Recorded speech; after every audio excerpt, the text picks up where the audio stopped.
Hello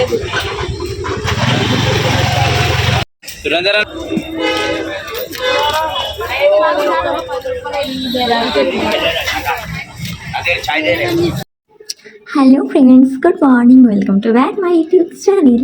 তোমাদেরকে আবার স্বাগত আমার এই চ্যানেলে আর একটা নতুন ভিডিও নিয়ে। তোমরা কেমন আছো বলো? আশা করি ভালো আছো। আমিও কিন্তু একদম বিন্দাস আছি তোমাদের ভালোবাসাতে।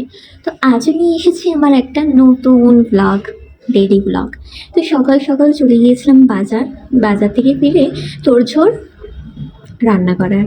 কারণ আজকেও কিন্তু আমি লেট রান্না করাতে, কারণ জানো সকালবেলা আমার আমার এবং আমার হাজব্যান্ডের দুজনেরই উঠতে কিন্তু প্রচণ্ড লেট হয়ে যায়। প্রায় সকাল 10টা বেজে যায় আমাদের উঠতে। 10টা, কখনো কখনো 10টা, আমরা এতটাও করি না, কখনো কখনো 9টাতেও উঠে পড়ি। তো আজকে কিন্তু বাজার যাবো বলি, তাই জন্য 8:30টার দিক করে উঠে পড়েছিলাম। তারপর যেমন ঝাড়ু পোছা এইসব দিতে হয়, তো এগুলো করার পর পুজো টুজো সেরে চলে গিয়েছিলাম। স্নান করে পুজো করেছি, আবার ভেবো না যে পুজো করেছি স্নানটাকে স্কিপ করে দিলাম, মানে স্নান না করেই পুজো করেছি এমনটা না।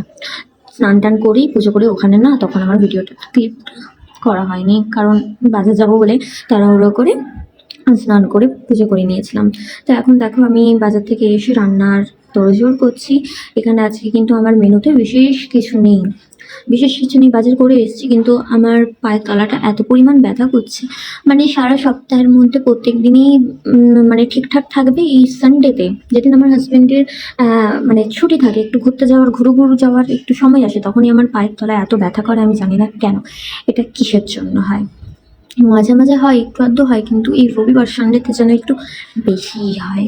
তো তোমরা যদি জেনে থাকো এটা কেন হয়, তাহলে অবশ্যই কিন্তু আমাকে কমেন্ট করে বলো।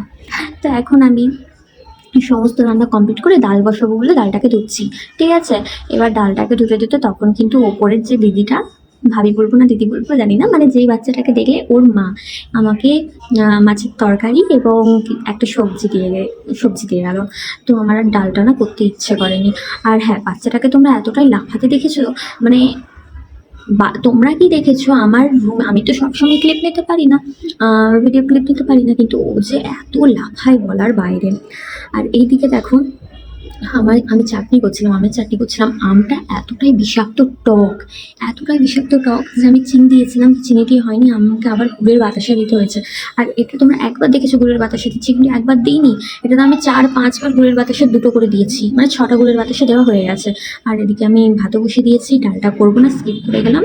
এদিকে আমার বেগুন ভাজা হয়ে গেছে, এদিকে একটা চচ্চড়ি করে নিয়েছিলাম, ফুলকপি, পিঠ, আলু, নানা রকম মিক্স সবজি আছে।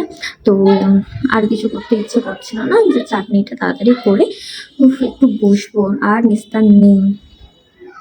তো চাটনিটা আমি বারবার না চেখে চেখে দেখছিলাম, তোমরা কিছু মনে করো না, বাট আমি সত্যি বলছি, না চেখে দেখলে কোনো তরকারি যেন আমার মনের মতো হয় না, হয় নুন ঝাল নয় যা হোক একটা কম পড়বেই, তাই জন্য আমি সবসময় চেখে দেখি। তোমরা হয়তো সবাই বলবে যে রান্না করার সময় চেখে দেখতে নেই, কিন্তু সত্যি বলছি আমি পারবো না, আমি এরকম করে না আমি খেতে পারি না।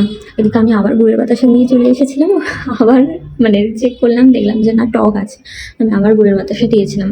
কিন্তু লাস্টে যখন আমি মানে চাটনিটা নামিয়েছিলাম, তখনও কিন্তু এমন নয় যে ঠিকঠাক হয়েছিল, তখনও একটু চিনি কম পড়েছিল।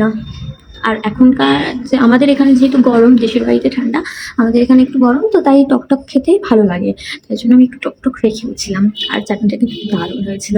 আর এখানকার কোনো সবজির আমি জানি না কেন কোনো স্বাদ পাই না, আমি দেশি সবজির স্বাদ আর এখানে সবজির স্বাদ কোনো আমি স্বাদ পাই না, কিসের জন্য আমি বলতে পারবো না। এদিকে দেখো মানে দিদির দেওয়া এখানে তরকারি আর চচ্চড়ি, আর এদিকে আমাদের চাটনি। এই তাড়াহুড়ো করে আমি বাসনগুলো মেজে নিচ্ছিলাম, কারণ এখন আমার হাজব্যান্ড চলে আসবে একটু পরেই, আমি তাই জন্য তাড়াতাড়ি করে কাজগুলো সেরে রাখছিলাম, যাতে ও আসার পর পুরোপুরিভাবেই ওর সাথে টাইম কাটানো যায়। আর জানো, সপ্তাহের প্রত্যেকটা দিন কিন্তু যা হোক মা হোক করে কেটে যায়, কিন্তু এই একটা দিনই পায়। এমন না যে ও কাজে যায় না, কাজে যায়, একবেলা যায় আর একবেলা অন্তত চেষ্টা করে বাড়িতে থাকার। তো আমি জানি না এখনো পর্যন্ত যে ও রুমে থাকবে কি না, কারণ কখনো কখনো এই বেলা কাজ থাকলে চলে যায়, আবার 7টা 8টা করে চলে আসে, তাড়াতাড়ি করে চলে আসে। কিন্তু আজকে থাকবে কিনা আমি বলতে পারছিলাম না। তাই এবার থাকুক না থাকুক সেটা বড় কথা নয়, বড় কথা সে আসবে। আর আমি তাই জন্য তাড়াহুড়ো করে কাজগুলো সেরে নিচ্ছিলাম, পাশে গ্যাসটা সব কিছু মুছে নিচ্ছিলাম। অন্যদিন কিন্তু আমি মুছি না, সে আসলে খাওয়া দাওয়ার পর তারপর এই সব কাজগুলো সারি, কিন্তু আজকে আমি তাড়াতাড়ি সেরে নিচ্ছিলাম। এই আজকের দিনটার জন্য অনেক মানে পুরো সপ্তাহ ওয়েট করি, তাই না? যারা যারা এরকম বাইরে থাকো তারাই বুঝবে। মানে আমাদের এখানে সানডে বাজারটা ছুটি থাকে।